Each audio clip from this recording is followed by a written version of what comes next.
Dans l'épisode de Demain nous appartient du vendredi 17 février 2023, Bart, Hector Langevin, se réveille dans le salon d'Adèle, Aliénor Bouvier, où il s'est endormi la veille. Il a du mal à cacher sa gêne, mais Adèle, elle, n'est pas embêtée le moins du monde. Elle a trouvé réconfortant de le savoir près d'elle et a même profité de sa grasse matinée pour le dessiner. La conversation est interrompue par un appel de Sarah, Camille Genot, qui annonce à Adèle qu'elle et Roxane, Raphaël Volkov, ont retrouvé la moto de son défunt petit ami, Teddy. En voyant Bart arriver au Spoon, Roxane remarque qu'il n'a pas changé de tenue depuis la veille. Le jeune homme avoue qu'il a passé la nuit chez Adèle, mais assure qu'il a dormi sur le canapé. Un peu plus tard, Bart réalise qu'il a oublié son portefeuille chez Adèle et décide d'aller le chercher après lui avoir laissé un message sur son répondeur. Sur place, il a la mauvaise surprise de tomber sur Stéphane, Arnaud Baillet, qui lui ouvre la porte en caleçon. Il lui explique qu'Adèle est partie faire une course et lui propose de rester, mais Bart prend la fuite. Il retrouve Roxane et Sarah au Spoon et leur fait part de sa découverte. Il ne peut le nier, apprendre qu'Adèle a un petit ami le rend un peu jaloux.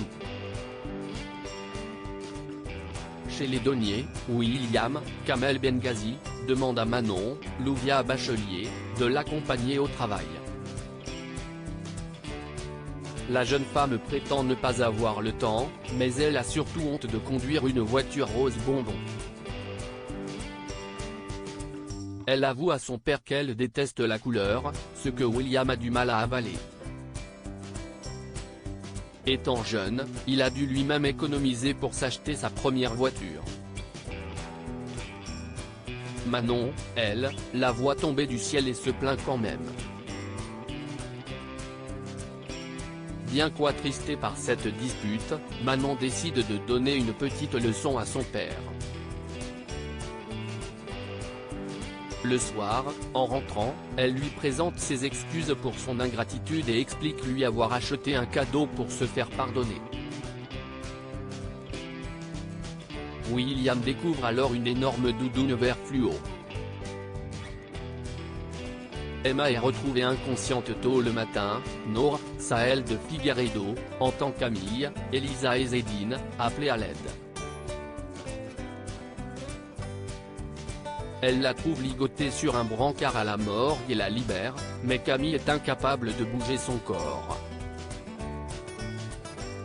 Les médecins comprennent que l'adolescente a été droguée à haute dose et la mettent en observation. Alors que Camille commence tout juste à retrouver l'usage de ses membres, Georges, Maël El Ajaoui, passe à l'hôpital pour l'interroger. Camille confie ne pas avoir vu son agresseur et ne pas savoir d'où vient l'inscription irresponsable qu'il lui a écrit sur le front. Par ailleurs, lorsque Georges lui demande si elle s'est disputée avec quelqu'un au lycée récemment, Camille répond par la négative, omettant de signaler sa dispute avec Dorian. Au commissariat, Georges annonce à Karim, Sami Garbi, que les inscriptions retrouvées sur la pancarte découverte près de Nathan, Adrien Gabelet, et sur le front de Camille ont été écrites par la même personne. De plus, les deux victimes ont été droguées à l'acépromazine. Leur agresseur est donc le même. Karim et Lisa, Naïma Rodrigue, soupçonnent un adolescent d'avoir voulu se venger d'eux, mais Georges n'est pas convaincu. Il trouve que le vocabulaire utilisé par l'agresseur, notamment le mot irresponsable, ne correspond pas à celui utilisé par les lycéens. Il pense que l'auteur des messages est un adulte.